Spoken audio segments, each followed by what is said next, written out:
Jazz is America's classical music, and the music originated in the South in the early 20th century. And over the years, jazz music has evolved into one of America's most treasured art forms.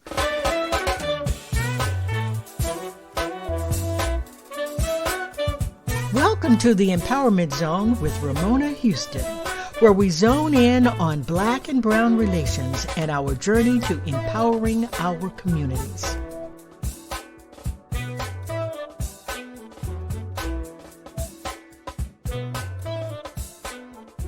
Do you enjoy listening to jazz music?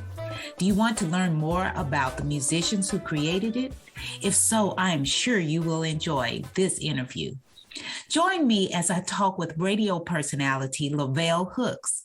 Lovell is host of Jazz Straight No Chaser on community radio WRFG 89.3 FM in Atlanta. Lovell's show has been on the air for 30 years, the longest running show on the station. Lovell loves jazz music, and in this interview, Lovell walks us through the history of jazz, its development, and why it is so important to preserve this art form. Hi, Lovell. Welcome to the Empowerment Zone. Good morning. Peace and blessings to you. Thank you so much.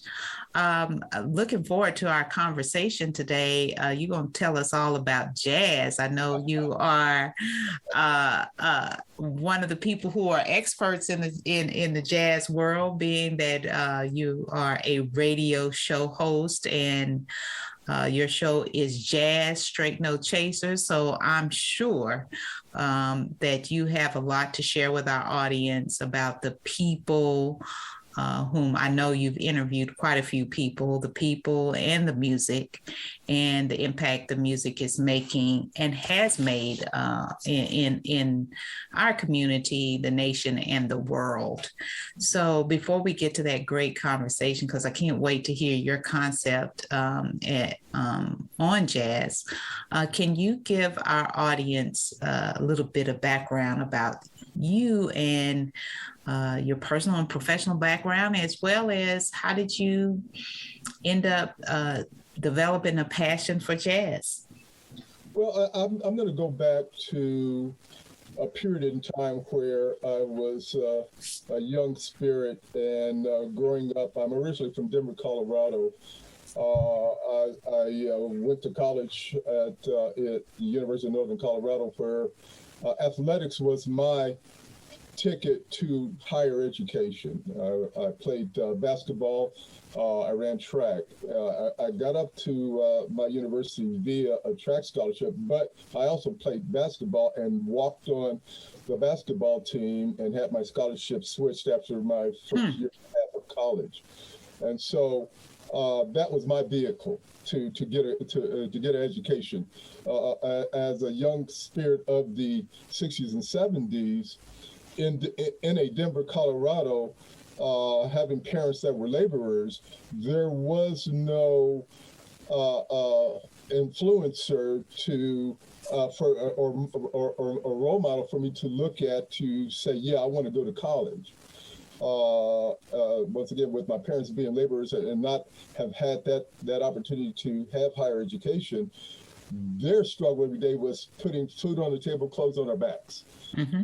It was just, I was blessed that I had a track coach in high school, that saw my potential. Mm-hmm. And athletically, and he saw through me my hunger and desire to be successful from an athletic standpoint. So long story short, in my senior year, by spring of my senior year before graduation, I had ideas of wanting to go to college, but here again, there was no mentor to help walk me through that process. It wasn't until after I graduated, about a week or two later, my track coach had phoned me and said, hey, I got you into University of Northern Colorado. And I was flabbergasted. At the same time, elated that he took the time to reach one, teach one, pay it forward. So long story short, that got me into the University of Northern Colorado, and the rest was my sheer determination to succeed.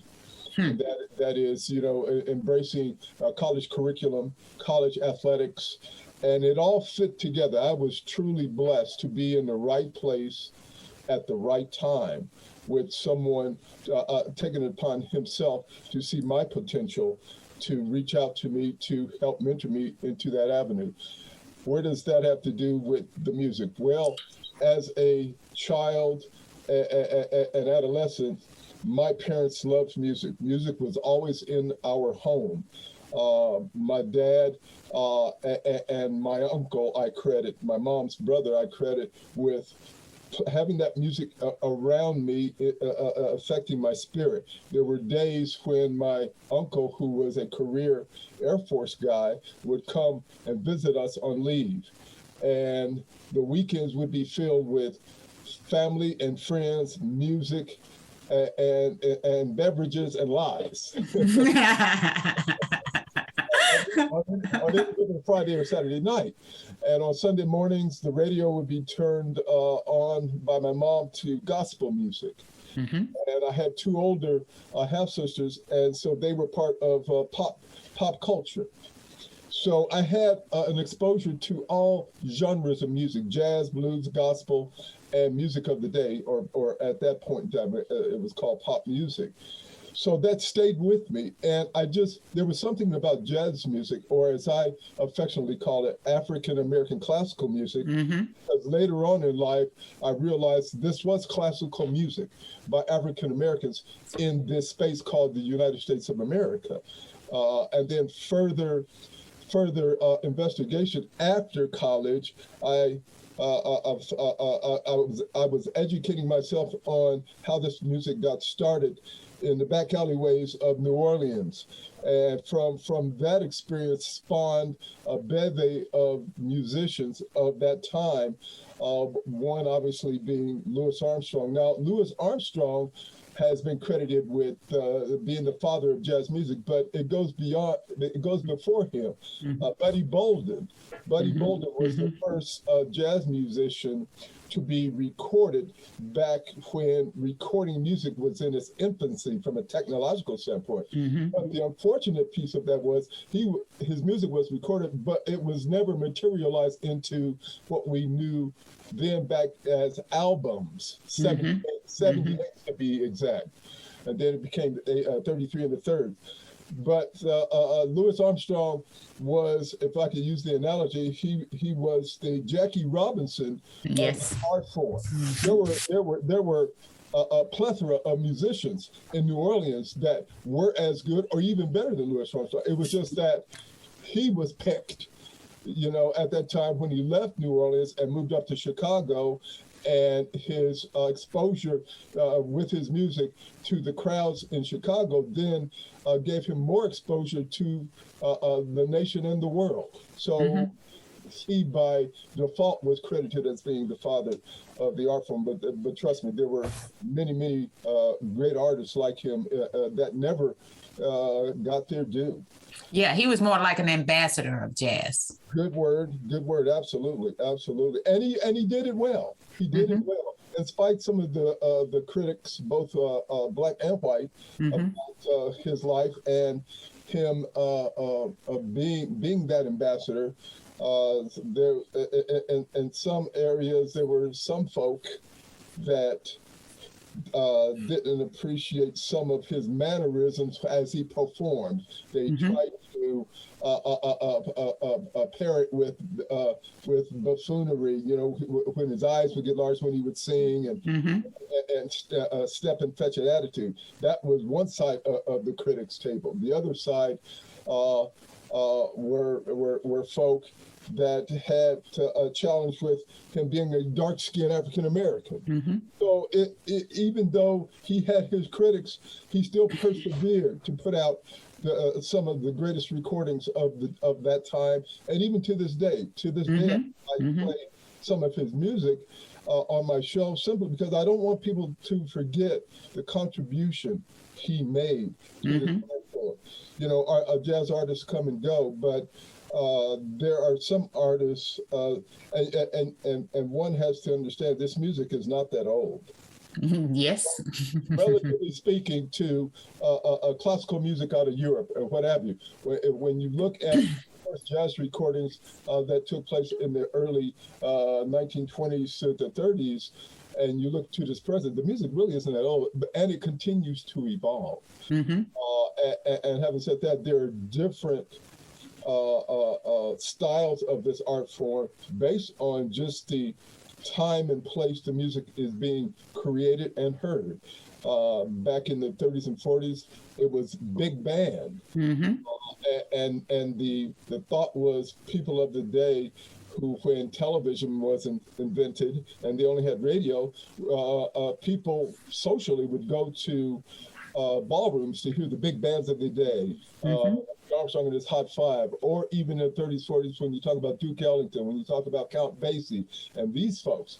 And it was recreational to go to get put on your Sunday best and go out on a Saturday night or Friday night to these big ballrooms and dance and be entertained and reduce your stress, your life. But due to economics, as they started to get into the 50s, then you started to see the economics affect the art form. That is, big band leaders like your Count Basies and your Duke Ellingtons found it hard and challenging to keep these large ensembles together just from an economic standpoint, paying the musicians, the travel, all of those things involved with musicians having an income to pay their own bills.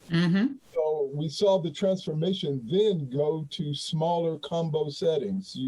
And then there were the purveyors of the music of that day, the artists that were on the scene that people were taking notice of, the Charlie Parkers, the Miles Davis, the John Coltrane's, the Thelonious Monks, and all of these artists then started paring down and producing music from the dynamics of trios, quintets, et cetera, et cetera. And then the styles of the music changed. In the 50s, you had the term bebop. And then in the 60s, it was post-bebop. And then the electronic age came into the music. The late 60s spawned people like Miles to be inventive and using electronics in the music. Well, much to his dismay, it was met with a lot of criticism because up until that point, musicians were acoustically performing the art form. And when Miles embraced the electronics because of the advent of, quote, rock and roll, embracing electronics with musicians, even though he had his critics, you had to give him his props due to the fact that he was always looking forward with the music. Yes. A lot of people didn't understand that dynamic. But because he was forward thinking, he was continuing to evolve in his music. I've read several books on Miles, and one of the things Miles detested as he was performing in the usual setting of playing with acoustic instruments and having musicians with him play acoustic instruments. More notably, his popular quintet of the 60s with Wayne Shorter, Herbie Hancock, Tony Williams, and Ron Carter, and all of those great recordings, the John Coltrane's recordings, and what have you. One thing he despised doing was playing the same old music every time he was performing somewhere. He detested that because to him, that gave him the sense, I'm just stuck in a time period of music, and he was always trying to reinvent the music and reinvent himself. So, you had all of that with him in the 60s. Some musicians embraced the electronic age of the 70s, late 60s, 70s. Many did not. The true artists and I hesitate when I say that, the true artists try to stay true to the music from an acoustic standpoint, but nonetheless, everything evolves.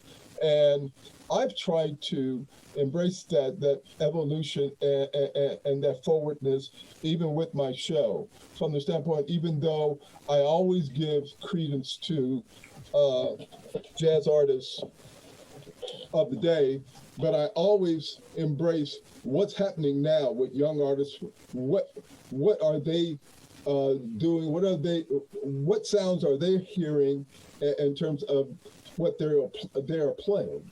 So I'm saying that to say, I try to keep my ear to the ground of what's happening right now with musicians, and try to combine their styles and their thoughts of this music with the music of yesterday.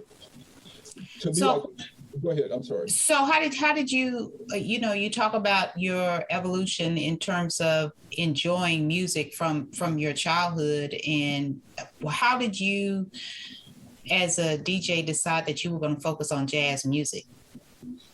Simply because of the love of the music. Jazz music got me through college from a spiritual standpoint. The stress and strife of being in an environment that you know nothing about in the city that the university was in, meeting, interacting with people of different ethnicities and what have you. The challenge of being in an institution of higher learning in and of itself had its challenges, emotionally and spiritually. And what got me through that in the evenings, listening to jazz music and allowing that sound of the music to spiritually keep me intact mentally. And so that's how I've always been close to the music. It never left me. It nourished me spiritually. It nourished me mentally. And in some ways physically. So it was always there. I moved away from Denver in '78, job related, and moved to Oklahoma City, working for a couple of Fortune 500 companies. And the music was always with me. Even in Oklahoma City, I was able to find where the art form was being performed. And so, I stuck with that. Then I moved here to Atlanta in '82. And it was a no-brainer coming to a city that is predominantly African American. It was a no-brainer to find out where the music was being performed and where the musicians were. And that brings us up to date. I joined WRFG Community Radio in 1989 and was a volunteer, and went through the broadcasting class. And about a year and a half later, a time slot opened up. There was a change in station management, and they were changing up the station's format. And I had been offered an opportunity to do a 9 to noon show. And I jumped at the opportunity. That first few years, I did a show called the Multicultural Mix, and multicultural mix in terms of the music. In other words, the musical culture of jazz, classic R&B, classic reggae, and Latin jazz. And after doing that show for about 3 or 4 years, an hour was shaved off my show because they were trying to add some more public service programming. And at that point in time, I decided, okay, here's my opportunity to do just straight jazz music. And I've done jazz straight, no chaser ever since. Now, the title of my show, Jazz, Straight No Chaser, I used the last part, Straight No Chaser. It's a composition by Thelonious Monk. And subliminally, I wanted people to get from the title of the show, Jazz, Straight No Chaser, would be a show of the eclecticness of traditional jazz music without veering too far into the, quote, smooth jazz genre of music. Because what I wanted to convey with anyone who would tune into my show, that if you listen to my show, you're going to get the trueness of this art form of music as it relates to the artists that created this music over time. And that way it's in some way a historical school. I'd like to think of my show as a way of a historic schooling of, if you are a novice of the music, how you will become more educated with it by listening to my show, because it's going to be a true reflection of the art form. So looking at your role as a radio DJ, I'm sure you've met quite a few jazz musicians, as well as interviewed many jazz musicians. So can you share with us some of your fondest experiences and memories? Boy, do we have enough time? When I think about, and you're right, I've been blessed. I've had the opportunity of meeting jazz folk, and Atlanta has a wealth of jazz musicians here. But more importantly, from a national, international standpoint, some of the highlights of some of the musicians, as I'm trying to think, I've had the opportunity of interviewing Branford Marsalis of the Marsalis clan. And even though I've met his brothers Jason and the late patriarch of the Marsalis clan, Ellis, that passed, I've also had the opportunity of interviewing the incomparable Abby Lincoln, aka Aminata Museku, and that I was tickled pink. It was during when Atlanta was still doing the National Black Arts Festival.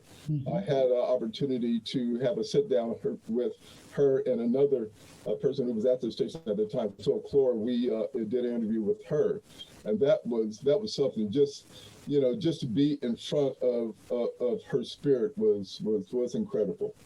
Was incredible. I'm trying to think. Lonnie Liston Smith comes to mind. And having had the opportunity to attend on a regular basis up until about 2 years ago, the Detroit Jazz Festival. I've interviewed many great musicians up in that setting, including a jazz tenor saxophonist, graduate of Spelman College, Tia Fuller. And come to find out, after interacting with her for some time, both here and in Detroit, that she's a homegirl of mine. She's from Aurora, Colorado. And of course, then that brings to mind another homegirl of mine, Diane Reeves, that my sister had went to the same high school she had gone to and graduated 3 years ahead of Diane. So the list is long, but the thing of it is, having to have had the privilege and honor to be in front of these musical spirits, I have always, and I'm going ahead and throw a plug out here for Terry on Tank Gully, jazz drummer. The thing of it is, to be in front of these individuals and having the opportunity to have a conversation with them, because I never say I'm interviewing someone. I like to think I have a conversation with them. Because I don't necessarily interview, because in my mind, interview meaning that you have a bevy of chronological questions you want to ask. Well, to me, that's not a conversation. A conversation is like what you and I are having right now. You might ask me something, but yet and still I can expand on it. I can give my thoughts to it. And I can make the conversation either pleasant or unpleasant. And I've had many of those interviews where it's like pulling teeth, trying to get the musician to open up. So I found that having those kinds of conversations have been so rewarding over time with musicians, because typically most musicians are not great conversationalists.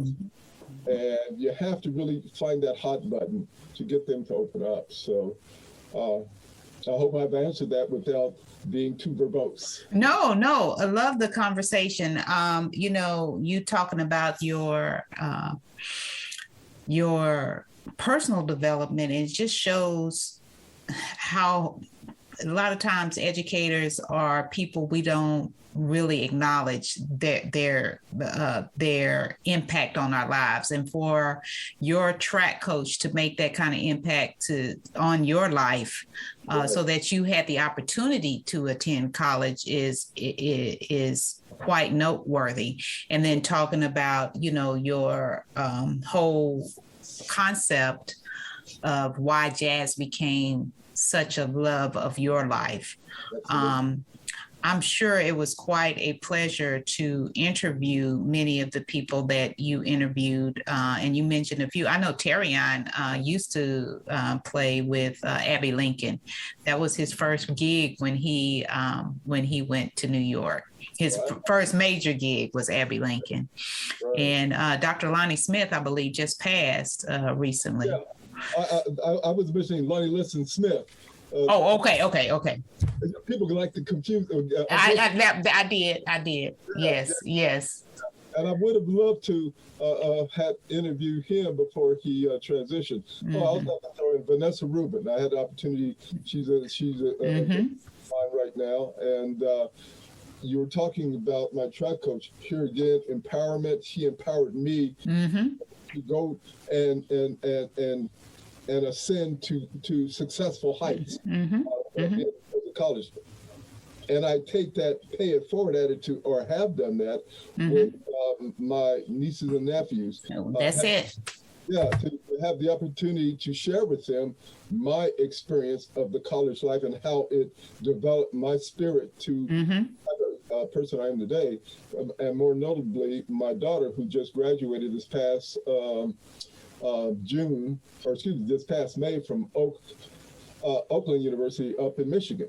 And, congratulations. Well, thank you. Yeah, and she fortunately had an opportunity to move down here to Atlanta or up in Norcross and got employment prior to her graduating. So, doing that from a personal standpoint, paying it forward and taking the charge for me to try and impact, not that I can impact a world of youth, but taking responsibility within my own sphere of my offspring and my nieces and nephews, and making sure that I try to mentor them into wanting to gain education, formal education, so they can have more opportunities in life from a career standpoint. And that's why it's so important. Like, people don't understand how much of an impact you can make just in your spheres of influence. You don't have to have a big stage to make an impact. And look at the impact that your coach made on you, and then the lives that you are impacting in your own family. That's quite noteworthy.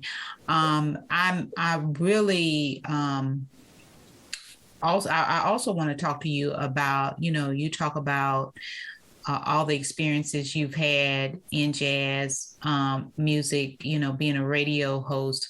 What do you see as your impact in terms of the work you do in exposing and educating people about the jazz genre?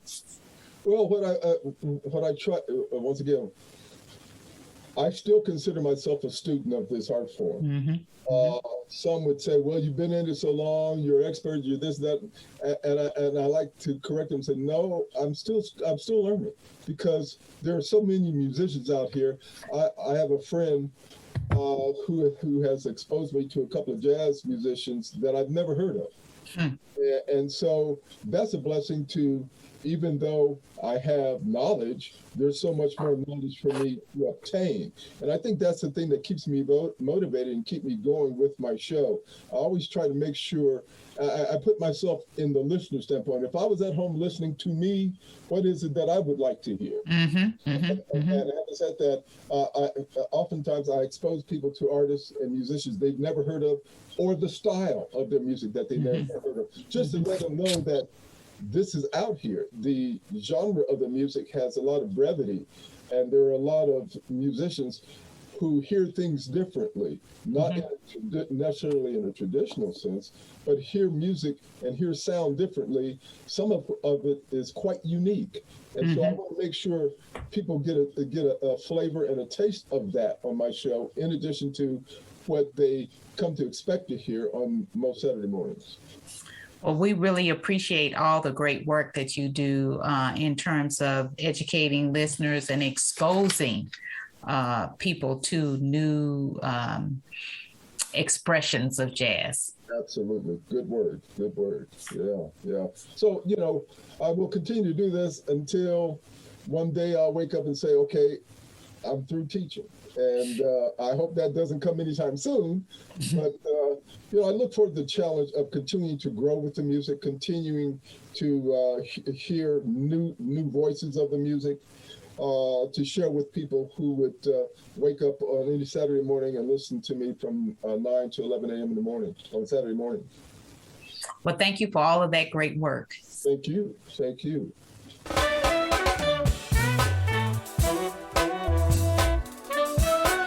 When you talk about that impact that you're making in terms of influencing your family members, your children, your nieces and nephews to attend college, we've now started our college portion of of our conversation, and want to know if you could provide advice to students who want to attend college or they are currently in college. What strategy would you give them for college success? Well, for those who want to enter higher education, there is a way. Oftentimes it's not necessarily financial. It's about where do you see yourself in the next 4 to 5 years? And by that I mean, if you see yourself in the light of growing exponentially from an educational standpoint, there is a way you can do that from a college standpoint. The financial damage, yes, you can take out loans, or more importantly, I would challenge any young person, if they are not academically astute, to understand that is an avenue to get higher education through scholarships, academic scholarships, academia, and all that. So there are different ways to if you have the gumption, as old folks would say, of wanting to better yourself, there is a way. You have to figure out what that way is, but there is a way. Especially in the African American community. There are grants, scholarships available to underserved, is the words they use, or poor or lower income individuals. The desire has to be there. And if that desire burns, then there will be, and you can find a way to do it. And I would encourage, from my experience in college, was a great one, and for young people to understand, especially African American young folks, that you're only going to be as good as who you think you are and how you are. And if you have the desire to do it, there's a way to do it. And I would encourage every and any young person who wants to improve oneself, want to see what the world has to offer them, to get that education, because that is the vehicle to a successful life, both academically, economically, and spiritually. That is great advice, Lovell. If you have the desire to go to college, Yes. no matter what your situation, know that there is a way. And not allow the haters and the detractors to steer you away from that goal and that wish and that dream. Because they're out there. You and I probably have known some growing up, and it's just unfortunate that those spirits exist. But here again, the idea for that young person is to stay focused, be myopic in your vision, and create the plan and stick to the plan. So thank you so much for that advice. Be myopic in your vision. And that's what you need to do. If you want to go to college, know there is a way. Thank you so much, Lovell, for joining us on the Empowerment Zone. It was wonderful to have you. Thank you so much. And I wish you the best in 2022 with your program and everything that comes with you empowering others to be large. Thank you so much. Appreciate it. Have a blessed day. You too. A special thank you to the incredible team of the Empowerment Zone. Terry Gully, theme song, NADWorks, digital support, and of course, our featured guest. If you enjoyed my podcast, please subscribe. We are on all of your favorite podcast platforms. Be sure to rate us on Apple Podcasts too. Thank you for your continued support.